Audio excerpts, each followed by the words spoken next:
You're listening to Drummer Daily, the only daily podcast just for drummers. Hey, if you want to get better at playing with a click track, and who doesn't, go to boomclick.net/start today. Hey there, how's it going? Welcome back to Drummer Daily. I'm so happy you're here. A couple of things. First off, to pardon, maybe you might hear a little background noise, but it's back to being cold here in Nashville again. I don't know why. Maybe because it's January when I'm recording this. Maybe that's why. But I have the heater on, little space heater, because I don't think it's worth it to heat the entire house when I'm just here by myself, little old me in one room. What's the point in running the heater in the whole house? Making it warm in places that I am not. So I've got a space heater on.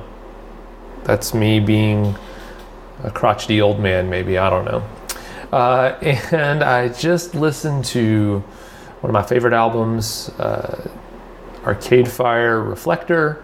I know it's a couple of years old, but it's one of my favorites, and I just finished listening to that. I was putting off doing the podcast because I was like, I gotta finish this album before I get started with the podcast. So I'm done with it. I'm feeling good, feeling inspired, and we're here together now, and I'm so happy that we are. So today, I kind of want to talk about something. I've been having a conversation with a friend,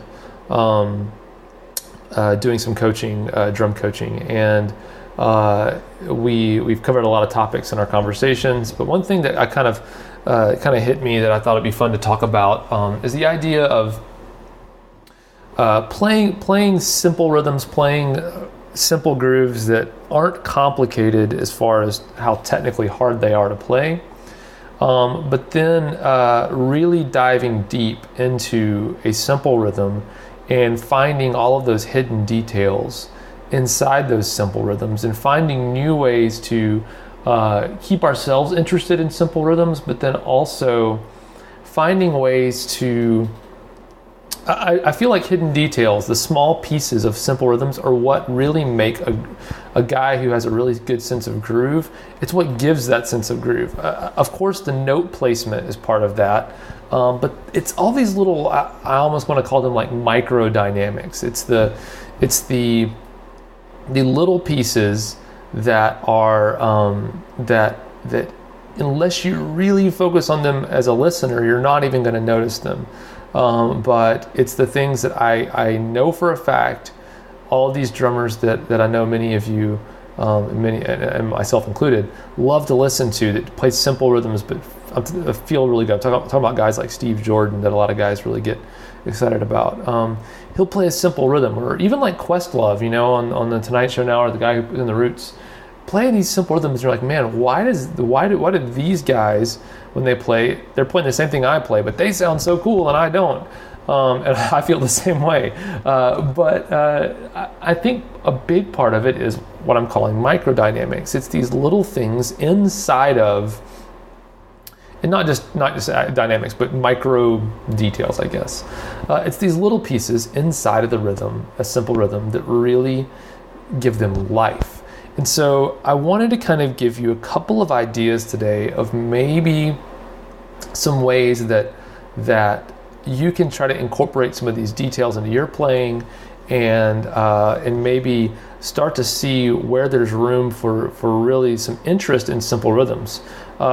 Before I do that, I just want to say that part of the reason why I got so interested in this is because at a certain point in my life, I realized that I don't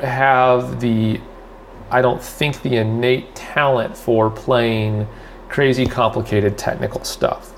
Now, I don't want to say what I'm not trying to say is that if I that I couldn't become very, very technically proficient if I didn't practice a lot and work towards that. And I don't want you to feel that way either. I don't want you to ever say, I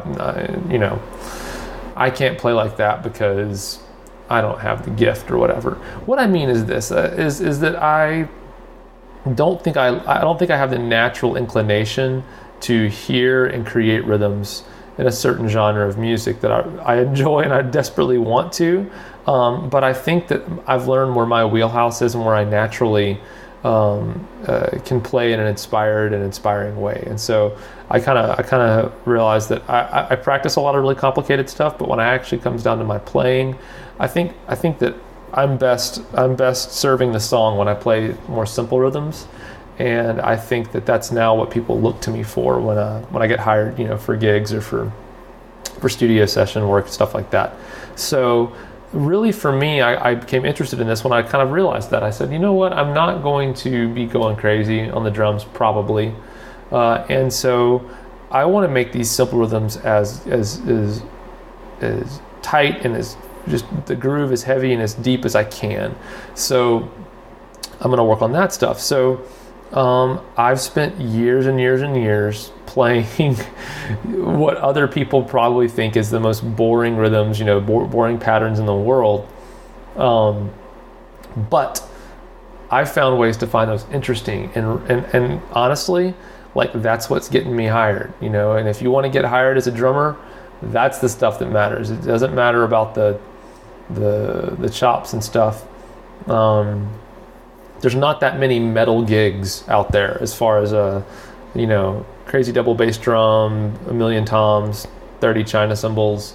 There's not that many paying gigs like that. I'm not saying that you shouldn't play that music. I'm saying if your main objective is to get hired as a drummer, there's not that much out there like that. You're probably going to want to focus on playing with a groove, locking in with a click track, all the other things we've talked about before. All right, so all that to say, I think it's worth getting into some of these details in playing simple rhythms and not just trying to get more technically proficient. And so, with that said, here's a couple of details that we could focus on. Sorry, while I was saying that, I had a thought. I was like, oh, there's another idea for a podcast episode. So I'm going to write it down later and make sure that I do it. Sorry for my loss of train of thought there. All right, so details that we can work on in drums. Number one is, I kind of alluded to this earlier, but dynamics. And specifically what I mean when I'm talking about dynamics in this context is kind of the rise and fall of volume and intensity throughout, a four beat or an 8 beat or a 4 bar pattern, even like a normal simple groove on the drums. And I'd love for you to think about this stuff. I would say if you're going to incorporate this into your practice, I would say sit down and play the most basic kind of drum pattern that you can come up with. So I mean 1 and 3 on the kick, 2 and 4 on the snare, 8th notes on a hi-hat. So dun da dun da dun da, like that. So play that, and I'm sure that sounds amazing on the podcast. Beatboxing in your car or wherever you're listening to this. Anyway, simple pattern. But then what I would say is use that as the baseline for all of these tips. So number one, dynamics, the rise and fall of the intensity and volume, so the rhythm starts to kind of breathe.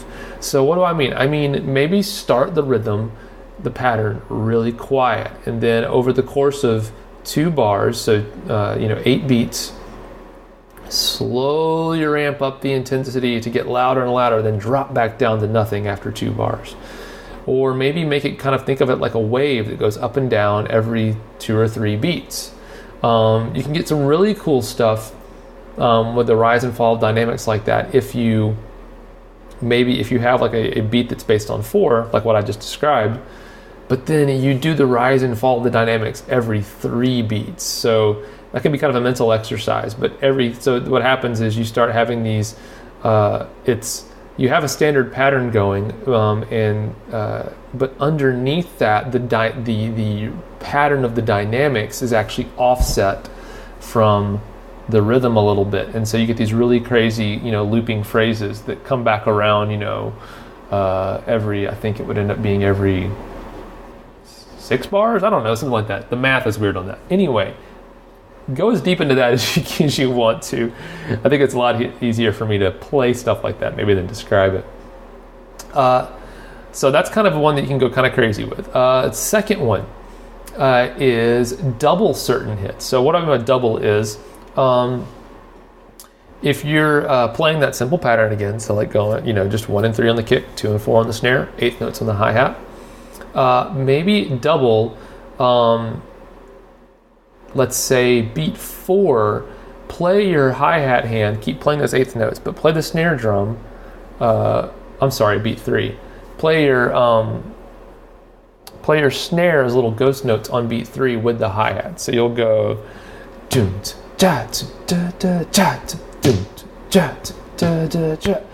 those little ones that I'm doing the da da, that's the snare drum. That's the snare drum hitting with the eighth notes on the hi-hat. Double little notes like that, and you can kind of bounce around with that in different ways. You could maybe put the floor tom in, do those 2 eighth notes on the floor tom with your left hand, cross your hand over, or any kind of other thing like that. So double some notes to you're not changing the pattern, but you're changing the perceived. It's not really intensity. It's just the thickness of the beat. I guess I would say how rich the beat is on certain notes. So that's another one. And then the third one is kind of back to dynamics, but it's accents. So it is maybe one of my favorite things to do is to accent like the second. If I'm with my hi-hat hand, accent like the second eighth note of a pattern of a standard pattern like that. So what I'll do is I'll go doom cha doom cha. Actually, I guess that'd be 3 and 4 as well. So I'll go doom cha doom cha doom cha doom cha. It's hard to do with my mouth, but anyway, you get it. Like kind of add accents in maybe on the and of 1 and then on 3 and do some accents on the hi-hat or some other, do that with a snare drum or do that with a tom or any other kind of thing. But add little pieces in. You're not actually adding any complexity to the rhythm. You're not filling in any more notes. You're just doubling up or accenting or giving more intensity to certain parts of the beat. And I really feel like that is a place to pursue for really making the groove feel deeper in your playing. I feel like a lot of times as drummers, we get distracted by pursuing progress and progress meaning like technical progress. How can I play more notes or play something more complex? We pursue progress in that way, and we don't spend enough time really enjoying something that we already know how to do. And I think that the biggest cause of frustration for drummers is feeling like you're not progressing, quote unquote. That has never been a real worry of mine. And I think it's because I'm kind of a kid and I'm very undisciplined in some ways. And I've always just loved playing the drums. If I'm sitting at the drums and playing them, I'm having fun.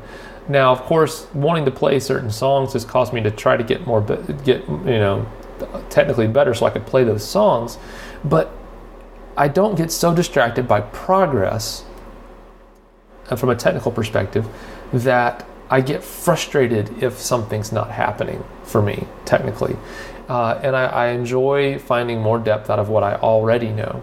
And I honestly think that's the reason why I've gotten hired and gotten gigs and things like that. So maybe that's a key for you as well. Maybe it's not. Maybe you decide that technical stuff is actually what people are looking for from you, and that's the path you want to pursue. I would just say don't assume any path. Really look at your own playing and think about what is right for you. What do you feel called to do? What do you feel is your God-given path or ability, or what is that thing that is going to make you unique? And then pursue that in your playing. So I hope that helps today. I know this is a long episode, but I kind of got into it and couldn't help myself. So hope this helps, and we will talk again hopefully tomorrow. Until then, goodbye.